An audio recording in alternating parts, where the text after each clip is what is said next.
What's up YouTube? This is LJ Galang and welcome to my channel. So for today's video, pag-uusapan natin lahat-lahat ng tungkol sa mga aftermarket ECU, specifically dito sa SARP. Ano yung mga step-by-step procedure na kailangan ninyong gawin pag once na mag-i-install na kayo ng aftermarket ECU. So ito nga palang SARP ECU, nabili ko to sa halagang 10,000 pesos. Pero since ang SARP ECU is made by BRT Juken, merong mga Juken 5 na version nito na mas mura, na para din sa GSX-S 150. So kagaya din nung na-mention ko sa nakaraang video, ang mga racing ECU or aftermarket ECU ay it still does the same functions kagaya ng ating stock ECU and napapaandar din niya normally ang ating motor. So ano naman yung mga difference niya in terms of functionality? So for this SARP ECU, mawawala na yung Suzuki Automatic Start System. So pakita ko na lang din sa inyo kung ano yung Suzuki Auto Start System.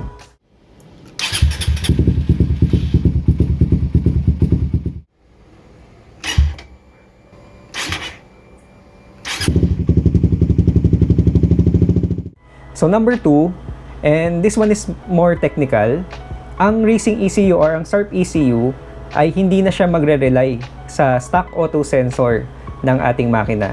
So yung auto sensor pala, ito yung kumbaga ay umaamoy ng exhaust or ng usok na lumalabas sa makina at inaalam niya kung rich ba or lean yung timpla ng combustion mo.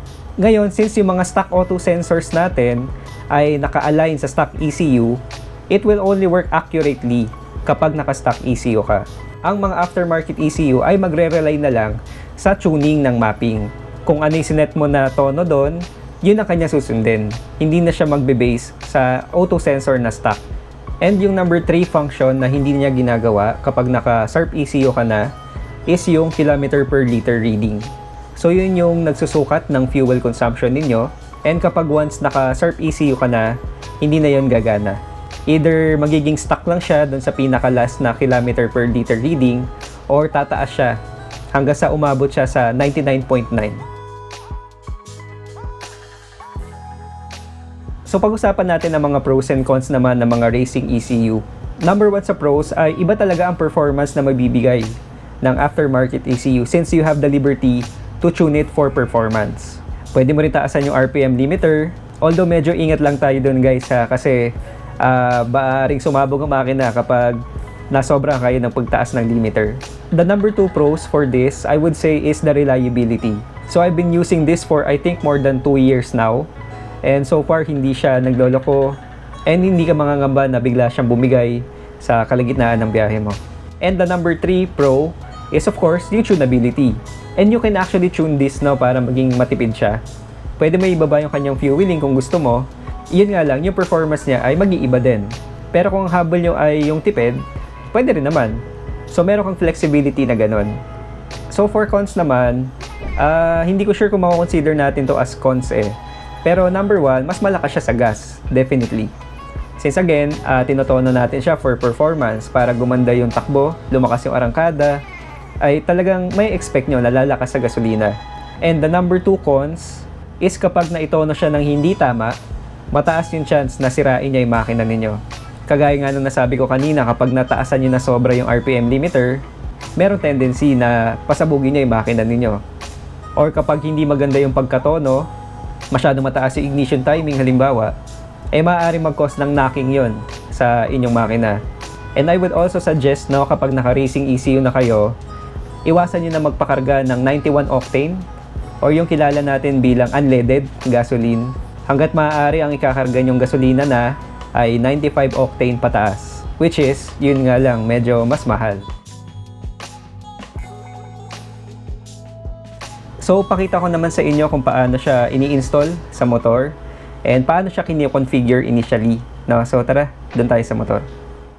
So for the installation process guys, pretty straightforward lang siya. Itong socket na ito, i-connect nyo lang siya dito sa main socket ng ECU connector. So ipapasok nyo lang siyang ganyan. And meron yung locking clip dito kung makikita nyo. So kapag tinulak nyo pa siya papasok, automatic aangat tong parang locking clip. So iangat nyo lang siya hanggang sa marinig nyo yung click. So for the quick shifter and the map selector, gusto ko sana pakita yung wiring sa inyo, no? Kaso kailangan pa natin magbaklas ng fairings. Pero ito siya. Ito yung wiring ng quick shifter. Ito naman sa kabila yung wiring ng map selector.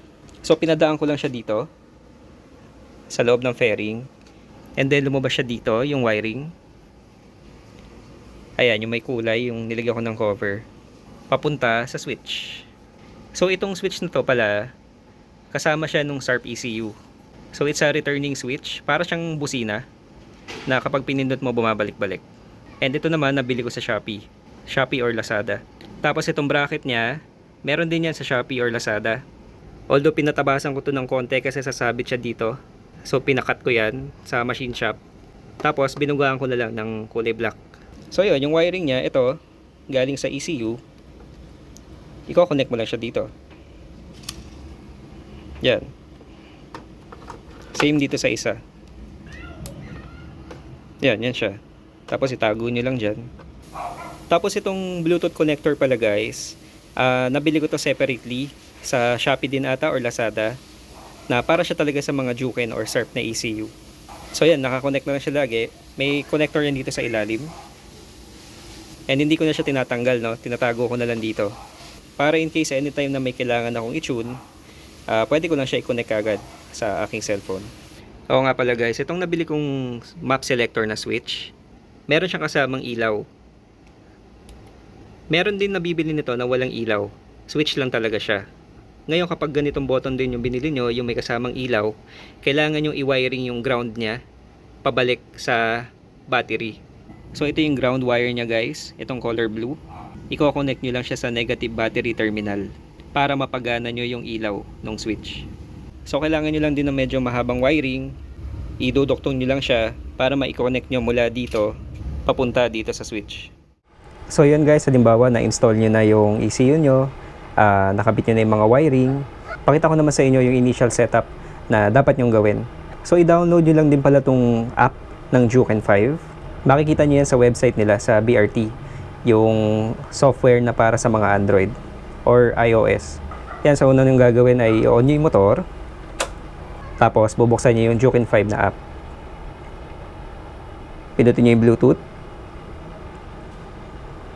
Since ito naka-pair na, pag nag-scan siya, automatically pwede na siyang i-connect agad.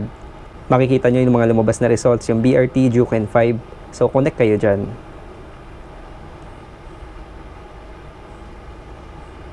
Ayan, naglo-loading. Ayan, so pagpasok nyo rito sa screen, sa main menu, makikita nyo dyan yung mga iba't ibang options. Dito sa upper left, meron 3 linya. Click natin. Menu, punta kayo dyan. Dito nyo makikita yung ECU limiter. So ang standard limiter ng GSX 150 ay 13,000. So sinet ko lang din siya sa standard, pero pwede nyo yung taasan. Click nyo lang tong arrow down. Ayan, hanggang pinakamataas ay 16,000. Pero hindi ko marirecommend yan guys. Delikado na yan. Kung gusto nyo taasan siya siguro hanggang mga 14. Yan. Tapos kapag sinave nyo, automatic nakasave na yan sa ECU. Ayan, pero ako sa 13,000 lang. Tapos save lang and then exit. Ayan, pero sa initial setting, ang pinakauna nyong gagawin, pagpasok nyo sa menu, punta kayo dito sa calibration. Pagpasok nyo ng calibration, meron 2 option ng save. So dito nyo isa-set yung TPS calibration ng throttle ninyo. So yung save sa taas, ito yung throttle nyo na close position, yung ayan, yung nakaganyan lang siya. So hayaan nyo lang nakasara yung throttle nyo and then pindutin nyo save. Ayan, so save na yan. Sa pangalawang save naman, ito yung naka full throttle kayo o 100%. So ipo-full throttle yung ganyan. Makikita nyo sa baba, nagna 99, 100. Pwede nyo yung i-save. Tapos okay na. Pwede nyo nang bitawan and then exit. Tapos nito, pwede nyo puntahan yung fan temperature. Itong fan temperature, dito nyo isa-set kung ilan degrees mag-o-on yung fan ng radiator ninyo. So ako sinet ko siya ng 95 degrees. Ang stock yata ay 100. So binaba ko lang siya ng 5 degrees. Pwede nyo rin gawing 90, 85. Nasa sa inyo yan. Tapos balik tayo dito sa main menu. Makikita nyo sa upper right yung RPM idle. Pag binuksan nyo yan, dadaling kayo na sa kung paano nyo, kung ilang RPM yung gusto nyo iset. Ang stock ng GSX ay 1.5 sa pagkaalam ko. Ngayon, tinaas ko siya ng 1.6. Position, ibig sabihin nito yung ISC valve. Ano yung positioning niya sa initial startup? Kapag start mo ng motor, kung 50% open ba siya, depende sa'yo, isiset mo 10% open. Ngayon, kung hindi mo alam din kung ano yung tamang setting dyan, naka-default na yan. Kapag in-install mo to sa motor mo, meron ng default setting dyan and wag mo na lang galawin. And every time i-reset mo din yung ECU, bumabalik siya doon sa kanyang default setting. Nasa inyo na lang kapag inaral nyo na kung gusto nyo siyang i-adjust. So yun, basically sa umpisa, ang iseset nyo lang is yung gusto nyong RPM idle, iset nyo yung ECU limiter, tapos yung fan temperature, and then, ito, pinaka-importante, yung calibration para naka-align yung throttle ng motor niyo sa calibration ng ECU. Ayan, and then dito sa lower right, nandito mo makikita yung base map, injector timing, ignition timing.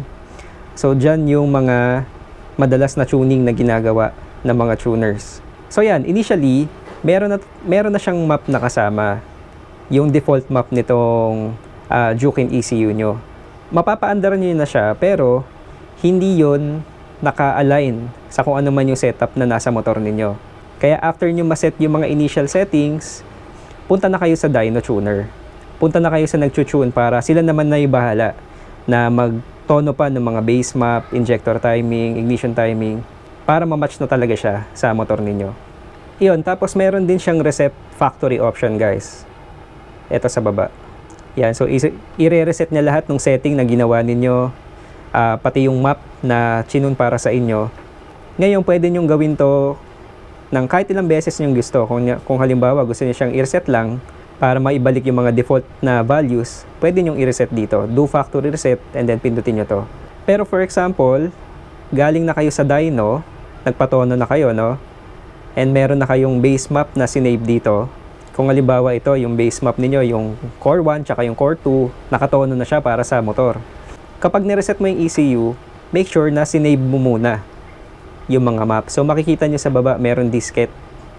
Ayan, tapos yan yung save option, ito.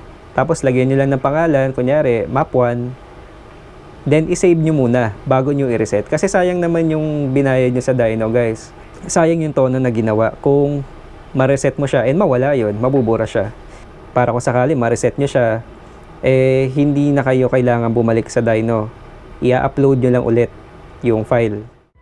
So yun, I hope nakatulong ito and nakapagbigay sa inyo ng information patungkol sa aftermarket ECU, specifically sa SARP or Juken.